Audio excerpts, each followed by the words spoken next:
What's up, guys? Welcome back to another video. This is on the Rec TDI, of course, because we're going to be talking about emission stuff, and obviously in a lot of states messing with emission stuff's against the law. But as you can see, I mean, look at this, got a taped air filter. It's all, this stuff isn't even hooked up. So anyway, long story short, let's hop into what would be considered your race pipe shutter valve, which you can see this was broke from the wreck.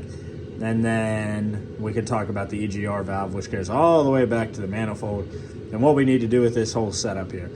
So I told you guys that I was going to be testing a lot of parts, and this is part of what I'm going to be testing. So this delete kit, not sponsored. I reached out to be sponsored through this. A lot of other companies through my Cummins stuff has really worked with me, and it's been nice. This company that I've chose to do my delete kit did not. So I feel like I can speak pretty freely and just kind of go about how I want to. This race pipe that comes from Stevenson Performance is terrible. I've tried to get this thing to seal like 5 to 6 times, and I've had it on, I've had it off, tried everything, clear the surface, the gasket, it will not seal. And how you know it won't seal? It does not seal. There is nothing that you can do to this thing besides caking it with RTV to get this to seal. So what I did was,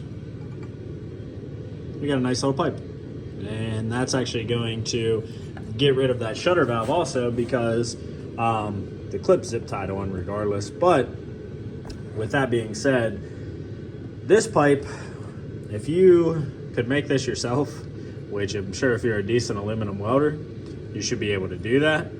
But I'm actually going to give you the measurements on this too. And so if you have this flange, I'm sure you can get some cheap intercooler piping, because that's all this looks like. You could make this yourself. And what that would do is that would remove your EGR and your shutter valve together. But let me show you guys what came in the package with this. And this is from, I think the website's literally called TDI Upgrades. Comes with a rubber gasket, comes with the 3 screws, and then it comes with either, you can thread this in if you have a boost, or if you have a boost gauge with the vacuum, or you can thread this dead plug in, which I would thread in. But again, this car doesn't even run, so what do I know? But anyway, let me get into taking this off. I'm gonna put you guys on a time lapse to get this off. If you don't know how to get this off, it's a pain. There's not a lot of room in here. This 7mm worm gear has to come off. Take that off first. You got 3 bolts, one here, one right there, and one in the back, which is a little tedious to get to. Once you get that off, this up here is actually relatively simple to get to. They're Allen keys on the Stevenson Performance race pipe, and then this is an Allen key as well. So let me hop into it. All right, guys, so you can see we have that out. I wanted to get both pieces to show you guys real quick. This is the bottom, the part that goes into where the actual bottom intercooler boot goes. And this is that broken clip that I was talking about. But that sets like that. It's a little valve inside of it. And on top of that, is it at this orientation? Or is it this orientation? One of these orientations anyway. This sets on top of it. And then you got another additional plug. I think I have this actually backwards here a little bit. I think it actually goes like that. Then your EGR ports on the side. This is normally the side that you would see people block off. And you can see how much buildup gets in there when these systems fail. So what you would do is, normally it would just be this one, but you can get rid of this bottom one too and completely eliminate this, which, so you got your EGR valve in there that opens and obviously gets a lot of buildup. Then you can see that flap potentially failing as well too. So in comparison, this is generally, I'm gotta put a gasket on it, but generally how this is gonna look when it goes in.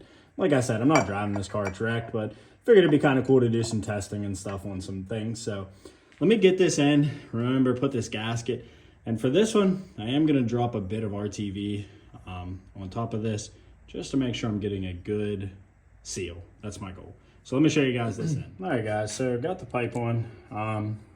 It was, oh my gosh, number 4 Allen key. I don't know why it took me so long. For the 3 up top, like I said, I put the little gasket Only complaint I have so far, I mean, this is a piece of pipe, is the pipe could be 1/4 of an inch longer and it would fit better down in this intercooler boot. I'm gonna pretty much have to order a different boot because I have fought to bring that up. And that little bit right there is just not budging. Like, there's just not enough. And down on the bottom, it's butted up against there. I guess I could loosen it and try to slide up like a fraction of amount, but really if this pipe would have just been longer from the get-go, that would have been pretty nice. But other than that, pretty simple install to do. From tdiupgrades, it's not a sponsored video or anything, just telling you guys their product. If they made this 1/4 of an inch longer, it would have been so much better. Then there would have been no complaints and it would have fit down this boot. But if this boot blows under boost, I'm gonna end up having to just get like longer coupler down there in the bottom. But guys, till next time, support those who support you. There's gonna be a lot more content around this car, so make sure you subscribe, and I'll see you guys next time.